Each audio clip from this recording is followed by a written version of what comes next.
With the NBA draft and most of free agency over, we now get a much better look of who the best young teams and young cores are out there, and who has the most potential for the future. And we're talking who's going to be the best in around 5 years from now, based on their young players that they currently have, and also a small part based on how the team is managed, because that has a big effect on these teams' futures. So we'll be looking at 10 of them, counting down from number 1. A quick honorable mention though will go to the Milwaukee Bucks, simply for the fact that they have Giannis. I mean, he's only 24, league MVP, and just led his team to the best record in the NBA.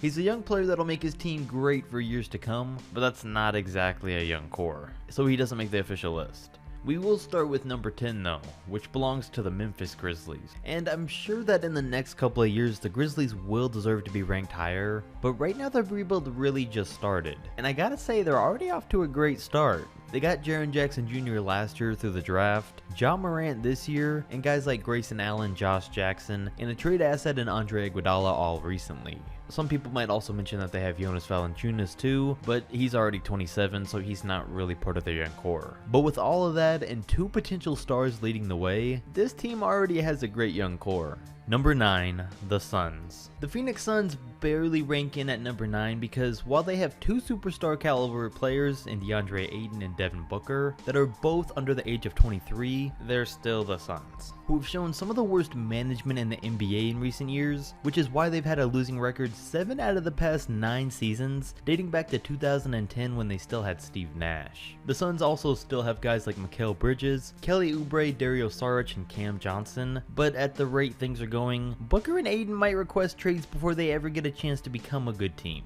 Then there's the Chicago Bulls, who were having a tough time recovering ever since they lost Derrick Rose, but recently they put together a great young core group of guys. This past season they finished with a terrible 22-60 record, but that was because they faced a lot of injuries, and the roster was constantly changing. For this season though, they've done a great job of building up their team. Their current starting 5 is going to be Kobe White, Zach LaVine, Otto Porter Jr., Lauri Markkanen, and Wendell Carter Jr. Kobe White hasn't played a game yet but has star potential. Zach LaVine was brought in the Jimmy Butler trade and can be an all-star as soon as he can lead this Bulls team to a winning record. Otto Porter Jr. came from the Wizards trade for Jabari Parker in what turned out to be a steal because Porter was great for them in the 15 games that he played and really showed that he can be a top tier 3-and-D player. Plus he made Zach LaVine better because while Zach averaged 23, 4, and 4 on the season, he put up 27, 5, and 6 on 52% shooting and 49% from 3 in the 15 games after Otto was traded there.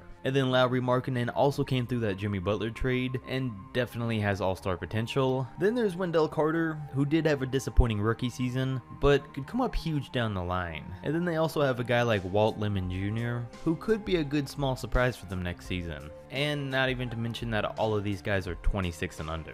The Sacramento Kings. The Kings' young core is being led by Buddy Hield, De'Aaron Fox, Marvin Bagley, Bogdan Bogdanovic, and Harry Giles. They also have Harrison Barnes, who they just signed to a long-term deal, but he did just turn 27, and that's a little different than Hield and Bogdan, who are 26 years old, because these two guys haven't been in the league as long and haven't been able to show us everything they've got, while I feel like a guy like Barnes has already done that. Harrison still is a valuable piece to this young team, but I don't know that I'd include him in their young core. This team can definitely become contenders in the West in a few years though, and it really all depends on Bagley and Fox's development. Fox is gonna take his game to another level again this year, and Bagley's ready to break out. He's hopefully finally gonna get his chance to start and show what he can really do. And if that happens, and Buddy Hield can play in at all-star level, while Harry Giles turns into a solid center, this team has a great foundation and has really done a great job of putting all these pieces together over the past few years.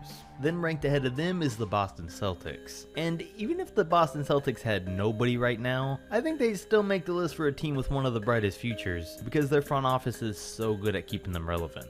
But we don't have to worry about if they had nobody, because they still do have one of the best young cores in the league in Jaylen Brown and Jason Tatum. Now this team would have definitely been ranked higher, but they lost Kyrie Irving and a young Terry Rozier. So now their core is Tatum, Brown, Marcus Smart, their 2 young draft picks from this year, and Taco Fall, who's really looked solid and become a fan favorite in summer league so far. And if he keeps things up like this, the Boston Celtics could have a future star on their hands. But since that's still yet to be seen, most of the rest of this ranking is going to be based on Jason and Jalen. And while there's still question marks on just how good this duo can be, because they haven't been handed over the keys to a team yet, we've seen their potential. Jalen can become one of the league's best two-way players, while Jason has the ability to turn into one of the league's better all-around offensive players. And then there's the Atlanta Hawks, who have Trae Young, John Collins, Kevin Huerter, and the newly drafted Cam Reddish and DeAndre Hunter. And this team has quickly put together one of the best rebuilds in the NBA over the past couple of seasons. Trae and Collins are already near stars, Huerter's a great role player, and Reddish and Hunter haven't played a game yet, but it wouldn't surprise anyone if they turned out to be stars. And the best part about this is the Hawks aren't even done yet. They've taken on 3 bad contracts this offseason to land them future assets.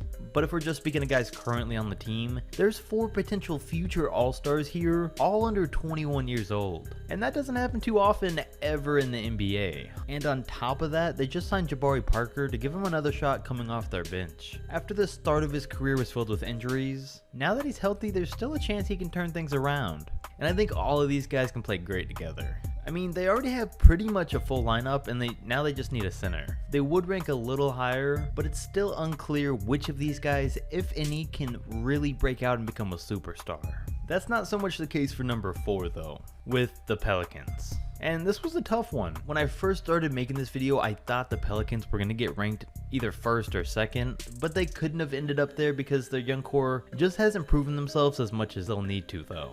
But they rank higher than the Hawks because Zion Williamson is the one with superstar potential. With that being said though, Lonzo Ball, Brandon Ingram, and Zion are all under 21 years old. And I mean, before the draft lottery, we thought that whoever was gonna get Zion was gonna have one of the brightest futures in the league just based on that. But then the Pelicans not only got him, but they made the Anthony Davis trade with the Lakers that undeniably gave them one of the best young cores out there. Zion's still yet to play an NBA game though, so we can't give him too much praise until he plays at least one game. But like I said, as we know, he could turn into their superstar. Then Brandon Ingram still has a high chance of turning things around, especially for this team where he can be the team's first scoring option. And I don't think Lonzo Ball has as much potential as Zion or Ingram, but there's still plenty of time for him to become a great point guard on both ends. And then there's even a great young supporting cast in Josh Hart, Jahlil Okafor, and Stanley Johnson to fill out the rest of the roster. Now the one and only downside to this situation is that we're talking about the Pelicans. But I mean, this really seems like too big of an opportunity for even them to screw up.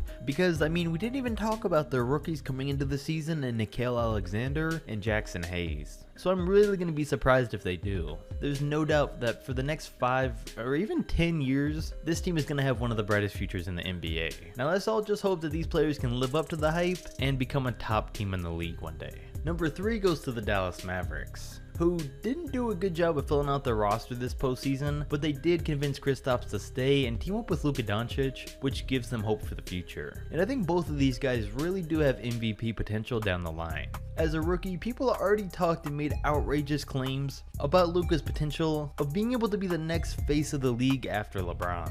The claims might have been a little much, but Doncic really is that good. He wasn't the typical rookie because his entire game in his Rookie of the Year season was based entirely off of skill, which almost never happens in a first-year player. His step-back threes, drives to the basket, and his work off the ball and in the pick-and-roll game were all largely based off of that and his basketball IQ, and prove that his success is nearly guaranteed going forward. And when you combine that with Kristaps Porzingis, it's what makes these two such a dynamic duo. It's Mark Cuban's second coming of pairing up Dirk with Steve Nash. And Luka and Kristaps should be able to run the pick and roll to perfection after a few years of playing together. And thanks to these guys playing in Dallas, Porzingis is gonna get to learn from Dirk Nowitzki, who couldn't be any better of a mentor for him. They're nearly the same exact player, except Kristaps has a lot more potential on defense. So if he can learn as much as he can from Dirk, and the two of them have good chemistry together, the sky's the limit for the duo and the Dallas Mavericks. That is, if they get the right supporting pieces around them. And then we go over to the number 2 spot that belongs to the 76ers. And it's really weird to put one of the best teams in the league as having one of the brightest futures in the NBA. And even though Philly's young core is really only Ben Simmons and Joel Embiid, they're only 22 and 24. Embiid already has MVP potential, and Simmons is already an all-star. And contrary to popular belief, I do believe that he'll eventually develop a jump shot. I mean, there's no way possible that this man just chooses not to and never shoots for his entire career. I hope. But if he can do that and he develops properly, Simmons could also have MVP potential. Plus, with how good their management has been recently at signing and trading for free agents, it brings a lot of hope for the future. But a big part of that is going to rely on the matter of if Joel Embiid can stay healthy throughout his entire career. Then number 1 was an easy decision with the Denver Nuggets, because of all of the young talent that they have. They got Jamal Murray, who's only 21, Nikola Jokic, who's 23 and is a possible MVP in the next couple of years if Denver keeps up the same pace, Gary Harris, who has all-star potential when healthy, Monte Morris, who's a great backup point guard, and then Michael Porter Jr. and the newly drafted Bol, who have yet to play a game. And like I said in my last video, both of these guys could become superstars. Bol's going to be playing behind Jokic, so we shouldn't expect too much from him as a rookie, but I wouldn't be surprised to see Porter starting and putting up 15 a game by the end of the year. And even if just one of them lives up to the hype and are added to this young roster that just finished with the 4th best record in the league last season, they got a real chance of becoming NBA champions before too long. I mean, even without them, Denver has a top 5 young core, but having the both of them is what clearly puts them head and shoulders above everyone else. I will say though that I think the team probably overpaid Jamal Murray with a max extension for a guy that doesn't necessarily have a superstar level player's potential. But he did put up 18 a game last year, and it definitely wouldn't be surprising to see him come out next season putting up at least 20 points a game. And I would normally say that he needs to average more than the 5 assists a game that he does now, but with how passive Jokic is, his style works perfect in Denver's system, and I'm sure that's why they paid him so much. We just have to hope now that money issues don't come up for them too soon, with all these guys that are going to need to get paid down the line. And now I want to hear your guys' thoughts. I feel pretty confident in this list that I put together, but comment and let me know if you agree or if you have a different top 3 than I do. There's a ton more videos coming soon, so don't forget to like, subscribe, and I'll catch you next time.